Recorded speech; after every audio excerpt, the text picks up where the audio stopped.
여러분 안녕하세요. 찾아가는 새벽기도 시카고 예수사랑교회 조선영 목사입니다. 오늘도 변함없는 주님의 은혜와 평강이 저와 여러분의 삶의 종일 풍성하기를 기도합니다. 오늘 말씀은 민수기 9장 15절에서 23절까지 말씀입니다. 제가 읽어드리지요.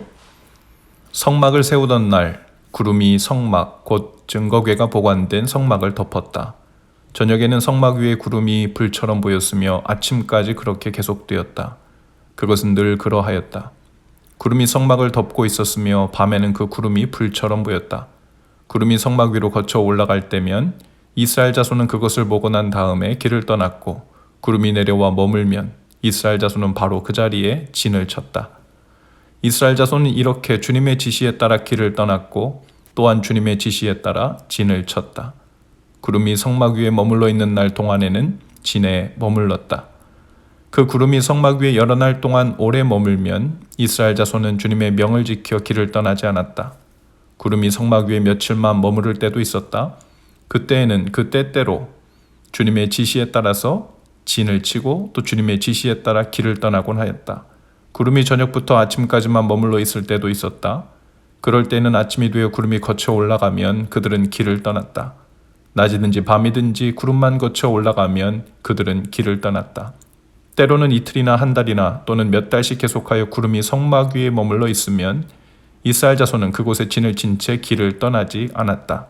그들은 구름이 거쳐 올라가야만 길을 떠났다.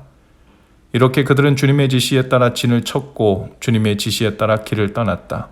그들은 주님께서 모세를 시켜 분부하신 대로 주님의 명령을 지켰다. 아멘. 성막을 완성한 그날에 구름이 성막을 덮었다고 했습니다. 저녁에는 그 구름이 불처럼 보였고 아침까지 그 구름이 계속 머물러 있었다고 했죠.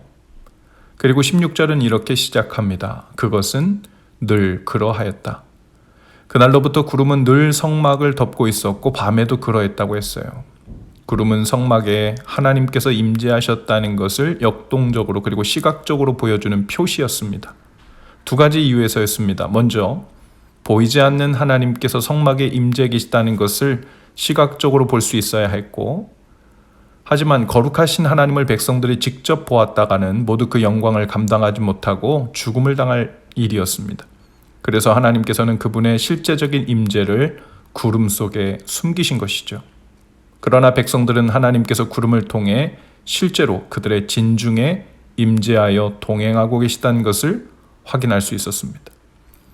이제 백성들은 하나님의 임재의 상징인 구름을 따라 이동합니다. 17절부터 23절까지는 백성들이 어떻게 구름을 따라 출발하고 머물기를 반복했는지, 그리고 그것을 얼마나 철저하게 지켰는지를 설명하고 있죠. 우리도 캠핑을 다녀보면 하루 묵을 텐트를 쳤다가 걷는데도 얼마나 혼동이 되고 어려운지 모릅니다. 불편하고 귀찮죠. 요즘은 원클릭으로 펴지는 텐트들도 있다고 하지만 그 당시에는 얼마나 번거로웠을까요? 성막을 설치하고 걷고 하는 것도 보통 일이 아니었을 것입니다. 그러나 그들은 인도하던 구름이 언제 멈추어서 얼마나 머물지 몰랐죠. 밤에 멈추었다가도 아침이 되어 구름이 떠올라 이동하면 군소리 없이 모든 것을 챙겨서 따라 나섰습니다. 때로는 하루만 해도 구름이 떠올랐고 때로는 한 달, 때로는 한 곳에 1년씩도 머물러 있었습니다. 이유는 아무도 몰랐습니다. 누구도 왜 이곳에서 구름이 멈추었는지, 갈 길이 먼데 왜 이렇게 몇 개월 동안이나 출발하지 않고 있는 것이냐고 묻지 않았습니다. 그저 구름의 명령을 따랐습니다. 하나님의 임재가 답이었습니다. 수많은 질문이 생겼지만 오직 한 가지, 하나님의 구름을 놓치지 않고 이동하고 멈추고 머물고 하는 것만 놓치지 않으면 가장 좋은 길로 인도함 받고 있다는 것을 믿었습니다. 하나님께서는 광야에서 이 과정을 통해 이스라엘 백성들로 하여금 하나님을 신뢰하며 하나님을 경외하고 순종하며 사는 법을 가르치셨습니다. 우리도 매일같이 주님의 구름이 우리의 삶 속에서 떠올랐는지, 어디로 향해 가시는지를 살펴야 합니다. 말씀을 듣고 읽고 묵상하는 것이 구름을 살피는 것이고, 기도를 통해 성령님의 인도하심을 받는 것이 곧 주님의 임재를 따르는 것이죠. 백성들에게 이런 질문이 생길 때도 있었을 거예요. 주님, 왜 하필 지금 떠나야 하나요? 오랜만에 경치 좋고 머물기 좋은 곳에 자리를 잡았는데요. 또 때로는 주님이 이렇게 오래 아무 응답도 없이 기다리고 머물러 있어야 할 이유가 무엇입니까? 우리가 잘 아는 바울은 그의 생각과 느낌과는 달리 성령께서 아시아에서 복음을 전하지 못하게 하시고 발걸음을 돌리게 한 적이 있었습니다. 베드로는 절대로 발을 떼어 들어갈 수 없다고 생각한 이방인 땅에 들어가 고넬료를 찾아 복음을 전하기도 하셨습니다. 광야를 걷던 이스라엘 백성처럼 오늘도 우리는 성령의 구름을 따라 순종하며 이동하며 머물며 사는 법을 배우고 있는 것이죠. 우리도 역시 주님의 때와 시기 그리고 삶을 인도하시는 그 경로에 대하여 질문이 생길 수 있지만 이스라엘 백성들처럼 구름을 따라 그 명령을 따라 사는 법을 배워야 합니다. 그것이 말씀을 따라 사는 것이고 주님의 임재를 따라 사는 하나님의 백성들이 인생 광야길을 지나는 법이죠.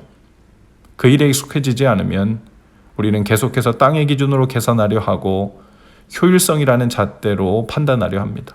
그리고 하나님 앞에서 이런저런 이유를 대가며 결국 내가 원하는 경로, 내가 원하는 때에 움직이고 멈추기를 반복할 것입니다. 때로 주님은 우리로 하여금 아무 열매도 없는 것 같은 곳에서 무료하게 수개월을 혹은 수년을 머물게 하실 때도 있을 것입니다. 내가 생각하는 합당한 이유를 못 찾더라도 우리는 가장 중요한 이유, 바로 순종으로 하나님을 경외함을 거두고 있는 것이죠.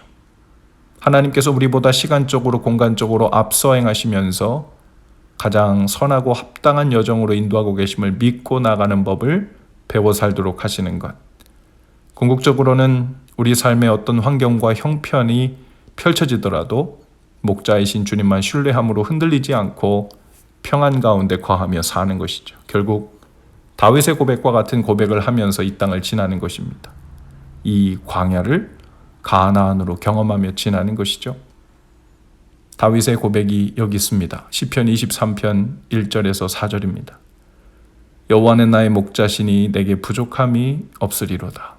그가 나를 푸른 풀밭에 누이시며 쉴 만한 물가로 인도하시는도다. 내 영혼을 소생시키시고 자기 이름을 위하여 의의 길로 인도하시는도다. 내가 사망의 음침한 골짜기로 다닐지라도 해를 두려워하지 않을 것은 주께서 나와 함께 하심이라. 주의 지팡이와 막대기가 나를 안위하시나이다. 성령의 구름을 따라 일어서든 멈추어 있든 그 길을 따라 사는 저와 여러분의 마음에 고백이 마치 다윗의 고백과처럼 될 수 있기를 주님의 이름으로 축복합니다. 기도합시다. 주님, 저희도 아침 저녁으로 종일 성령님의 음성에 귀를 기울이며 주께서 움직이실 때 함께 일어나고 머무실 때 함께 머물며 살겠습니다. 언제라도 움직이라 하시면 주님의 때이기 때문이니 가장 좋은 때인 것이고 언제라도 머물라고 하시면 그 또한 머물기 가장 좋은 때이니 머물겠습니다. 오늘도 저희의 갈 길을 인도하시고 동행해 주시옵소서. 예수님 이름으로 기도합니다. 아멘. 여러분 오늘도 예수 사랑으로 화이팅입니다. 내일 아침에 다시 찾아뵙지요.